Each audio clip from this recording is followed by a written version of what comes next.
بسم اللہ الرحمن الرحیم۔ السلام علیکم ورحمۃ اللہ وبرکاتہ۔ جی ناظرین، کیا حال ہے؟ ٹھیک ہے، خیریت ہے؟ مزاج گرامی کیسے ہیں؟ کیسا وقت گزر رہا ہے؟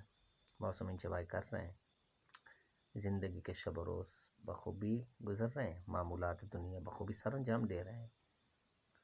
چلیں، آپ جہاں جہاں سے مجھے سن رہے ہیں اور دیکھ رہے ہیں، اللہ پاک آپ کو خوشیوں بھری زندگی سے نوازے، آپ کے ماتھے پہ کبھی غم کا شکن نہ آئے، آپ کے ہونٹ ہمیشہ تبسم اور مسکراہٹیں بکھیرتے رہیں۔ تو ناظرین، میں نے بات کرنی تھی کہ ہم نا اس زمین پہ اپنے آپ کو کوئی سی ایک نعمت یا مال و دولت کی فراوانی کے پیش نظر ہم پتہ نہیں اپنے آپ کو کیا سمجھ لیتے ہیں، اپنی اوقات بھول جاتے ہیں، شخصیت ہستی بھول جاتے ہیں، یہ نہیں سمجھتے کہ خالق کائنات اوپر ہے، وہ بہت رحمان الرحیم ہے، وہ قادر مطلق ہے، وہ ساری خوبیوں کا سرچشمہ ہے، وہ اپنے بندوں پہ بڑا مہربان ہے۔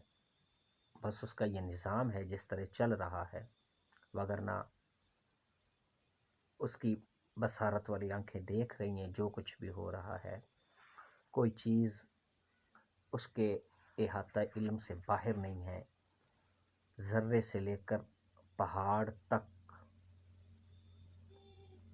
اس کے احاطہ علم میں ہے، کوئی چیز اسے بھاگ نہیں سکتی، ہر ایک چیز کا وہ خالق و مالک ہے۔ لیکن مال و دولت کی فراوانی، ہماری ذہنی خواستیں ہمیں فرعونیت کی طرف لے جانے پہ مجبور ہوتی ہیں۔ میں آج کتب کی اسٹڈی کر رہا تھا تو میرے سامنے واقعہ آیا 13ویں صدی کے ہلاکو خان کا، انتہائی وحشی قسم کا، درندہ قسم کا انسان تھا، انتہائی جنگجو بھی تھا، ویسے تو ہوشیار بھی تھا، لیکن وہ ہوشیاری وہ کس بات کی کہ قادر مطلق کو اللہ بندہ ہی بھول جائے، اللہ اپنے کو ہی بھول جائے، وہ فراوانی مال کی وہ کس کام کی کہ جس نے پیدا کیا اسی کا بندہ نافرما بن جائے، سرکش ہو جائے، وہ بادشاہت، وہ حکومت، وہ سلطنت کس کام کی کہ جس نے دی ہے، جس نے عطا کیا ہے، جس نے نوازا ہے، وہ اسی کے مد مقابل آ کے کھڑا کر دے یا خود مد مقابل بن جائے۔ تو بڑے بڑے آئے تو ان کی قبروں کے نشان بھی ایسوں کے مٹ گئے جن کا نام لیوا بھی کوئی نہیں رہا۔ اللہ کل بھی تھا، ازل سے ہے، ابد تک رہے گا، ازل کے بعد ابد کے بعد بھی رہے گا، حی القیوم ہے وہ ذات، اسی نے ہمیشہ رہنا ہے۔ تو یہ انسان بھول جاتا ہے دنیا کے رنگینیوں میں کھو کے۔ تو ہلاکو خان بھی بھول گیا تھا، موت بھی بھول گیا تھا، سب کچھ بھول گیا تھا، چند دن کی سلطنت حکومت کو، چند دن کی اپنی شاہانہ کروفر کو اس نے شاید عبدالآباد سمجھ لیا تھا، اس نے اس نوازشات کو شاید لامتناہی سلسلہ شروع کر لیا تھا، شاید وہ بلکہ یقیناً وہ فنا کے لفظ اور مفہوم سے واقف نہیں تھا۔ بعض لوگ آج کے دور میں بھی ایسے ہیں کہ جو اپنے آپ کی عقل کو عقل کل سمجھتے ہیں، اپنے آپ کو مفوق الفطرت سمجھتے ہیں، محیر العقول شخصیت سمجھتے ہیں، اپنے آپ کو پتہ نہیں وہ کیا سمجھتے ہیں کہ وہ کیا ہے، دل میں وہ یہ جمائے بیٹھے ہوتے ہیں، اس خیال، اس زوم باطل میں وہ پھر رہے ہوتے ہیں کہ ہم اور یقیناً وہ اپنے آپ کو مطمئن سیٹسفائیڈ رکھتے ہیں اس بات پہ کہ ہم ٹھیک ہے، الحمدللہ بالکل ٹھیک ہیں۔ لیکن کس نے ڈگری جاری کی کہ آپ اچھے ہیں، آپ ٹھیک ہیں؟ آپ نے کس کے ساتھ ٹیبل مذاکرات کیے؟ کس مفتی صاحب کے پاس آپ پہنچے کہ جنہوں نے آپ کو سند عطا کی کہ آپ کے خیالات، آپ کے نظریات، آپ کا ایجنڈا، آپ کے معمولات بالکل ٹھیک ہیں؟ کس نے آپ کو کہا؟ از خود ہی آپ نے یہ طے کر لیا کہ میں ٹھیک ہوں، بالکل ٹھیک ہوں، ظلم کر کے بھی، زیاتیاں لوگوں کے اوپر کر کے بھی، دو نمبریاں کر کے بھی وہ اپنے آپ کو خوش مطمئن رکھتے ہیں کہ جی میں بالکل انصاف پہ چل رہا ہوں۔ یہ المیہ ہے ہمارا۔ اسی کیٹیگری کے لوگ اس وقت بھی تھے، ہر زمانے میں ہوتے ہیں۔ تتاریوں کی افواج چاروں طرف سے ہیں، آج مسلمانوں کی گردنیں کٹتے دیکھ کر لطف اندوز ہونے والا ہے۔ ہلاکو خان سوچ رہا ہے کہ کتنا مزہ آئے گا جب مسلمانوں پہ ظلم ڈھائیں گے، لوگوں کی بے بسی قسم پرسی دیکھیں گے۔ گھوڑے پہ بیٹھا ہے، جلاد کو حکم دیا کہ 3 صفیں بنی ہوئی ہیں مسلمانوں کی، تو جلاد کو حکم دیا کہ ان کے سر جو ہے نا تلوار سے اڑائے جائیں۔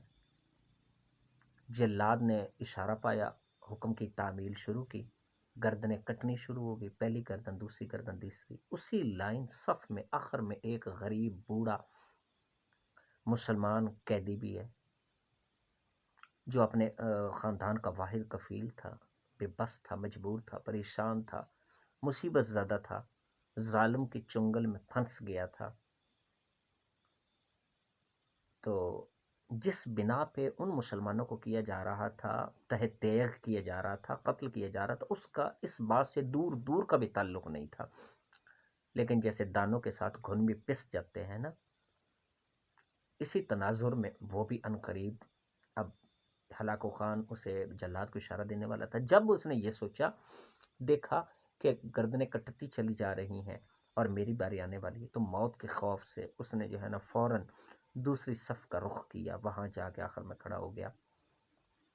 جلاد وہاں بھی آ گیا، پہلوں مسلمانوں کا صفایا کر کے اب وہاں پہنچا، پہلے کی گردن ماری، دوسرے کی، تیسری کی، چوتھی کی، پانچویں کی، پوری صف کو تہ تیغ کیا۔ اس بوڑھے آدمی نے جب یہ دیکھا تو فوراً تیسری صف میں چلا گیا۔ ہلاکو خان گھوڑے پہ دیکھ کے مسلمانوں کا خون، گھوڑے پہ بیٹھ کے مسلمانوں کا خون گرتے دیکھ کے، گردنیں کٹتی دیکھ کے لطف اندوز ہو رہا ہے، مسلمانوں کی بے بسی پہ کہکے لگا رہا ہے، اپنے آپ کو فاتح سمجھ کے بڑے فاتحانہ مسکراہٹ سجائے گھوڑے پہ یہ سارا تماشا دیکھ رہا تھا۔ اس کی نظر بابے پہ پڑی کہ پہلی صف بابے نے چھوڑی، دوسری میں چلا گیا، موت وہاں بھی پہنچی، پھر تیسری پہ چلا گیا۔ دل دل میں خوش ہو رہا ہے کہ اب اس کو میرے چنگل سے، میری تلوار سے کون بچانے والا ہے۔ بھول گیا تھا کہ تیری 2 ٹانگیں ہیں، تو گھوڑے پہ بیٹھا ہے، تو روٹی کھاتا ہے، اناج کھاتا ہے، سانس چل رہی ہے، تیری کیا حیثیت ہے، تیری کیا اوقات ہے۔ بھول گیا تھا کہ قادر مطلق اوپر ہے، احکم الحاکمین اوپر ہے، حی القیوم اوپر ذات بیٹھی ہے، جو اکثر ہم بھول جاتے ہیں۔ وہ مسلسل بابے کا جو ایک صف سے دوسری صف کا ٹریول ہے، اس کی نظریں اسی بابے کا تعاقب کر رہی تھیں۔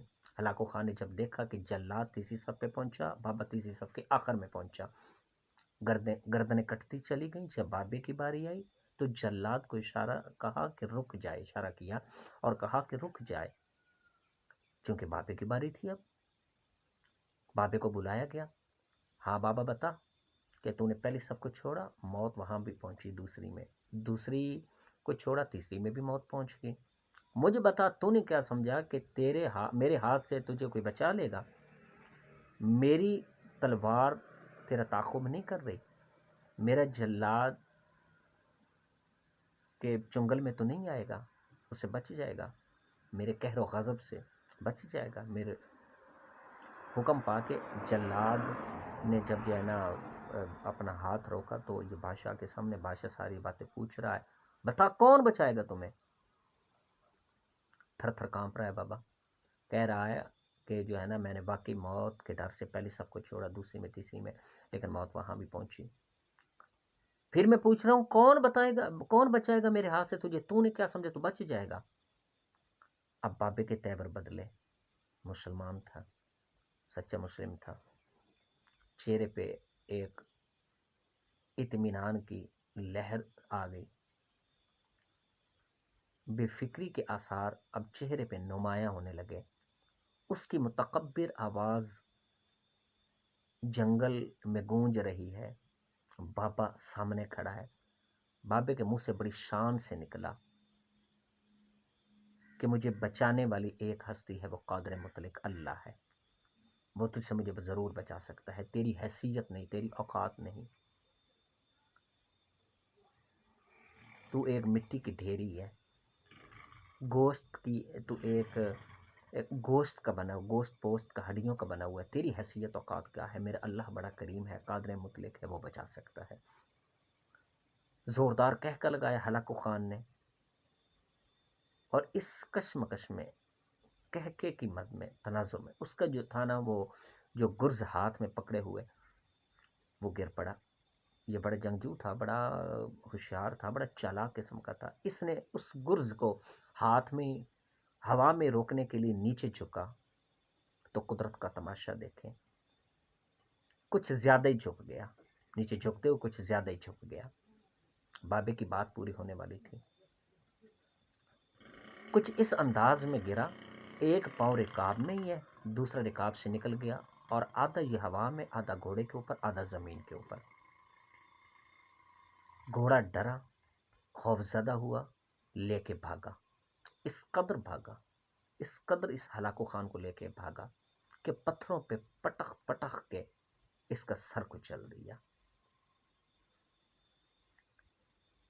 اس کا سر کچل دیا۔ جب لشکر اس کے پیچھے بھاگا، گھوڑے کو قابو کیا، تو وہ آخری سانسیں لے رہا تھا، آخری سانسیں وہ لے رہا تھا۔ طبیب کو بلایا گیا، طبیب نے جواب دے دیا کہ اس قدر یہ، اس کا دماغ، اس کا کھوپڑی مجروح ہو چکی، زخمی ہو چکی، اس قدر پتھروں پہ پٹخا گیا کہ کسی صورت میں یہ بچ نہیں۔ ابھی یہ طبیب بات کر رہے ہیں، کچھ دلاسے دے رہے ہیں کہ کچھ ہو جائے گا، ابھی یہ کشمکش چل رہی ہے، ادھر اس ظالم کی روح جہنم واصل ہونے کے لیے پرواز ہو گئی۔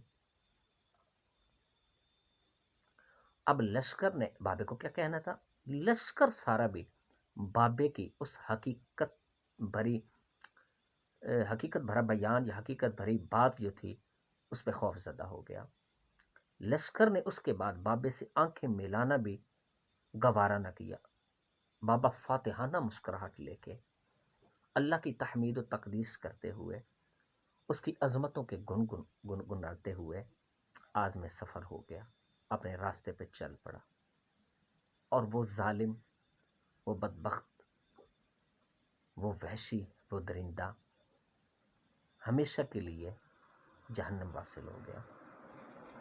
تو دوستو، ناظرین کرام، یہ بتانے کا مقصد، یہ سنانے کا مقصد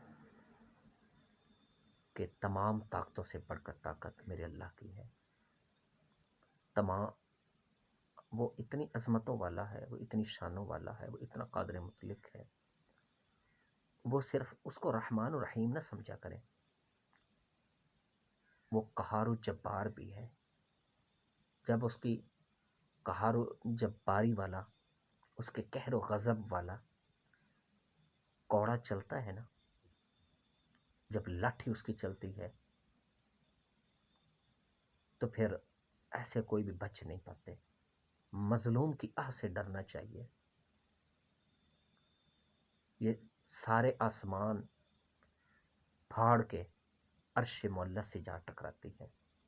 کبھی بھی کسی کے اوپر ظلم نہ کرنا دوستو، کبھی بھی کسی کے اوپر زیادتی نہ کیجیے گا، کبھی کسی کے ساتھ دو نمبری نہ کیجیے گا۔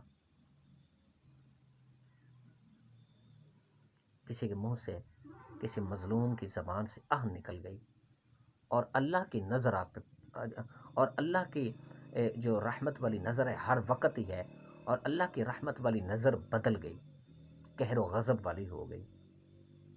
اللہ کی لاٹھی چونکہ بے آواز ہے، وہ جب برس پڑی تو بچ نہیں پائیں گے ہم۔ اس لیے ہمیں سوچ سمجھ کے قدم رکھنا چاہیے، سوچ سمجھ کے چلنا چاہیے۔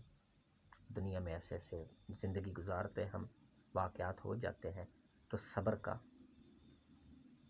انصاف کا، عدل کا، مہربانی کا، الطاف و اکرام کا، جود و سخا کا دامن ہاتھ سے چھوڑنا نہیں چاہیے۔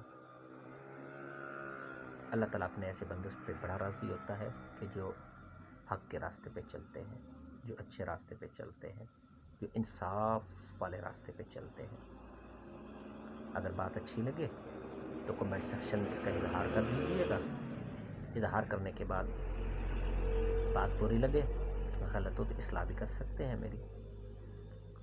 اور اس کے ساتھ ساتھ التماس ہے ناظرین کرام اس میرے چینل کو ضرور سبسکرائب کر دیجئے گا اور لائک بھی کر دیجئے گا۔ اللہ تعالی ہم سب کا حامی و ناصر۔ السلام علیکم۔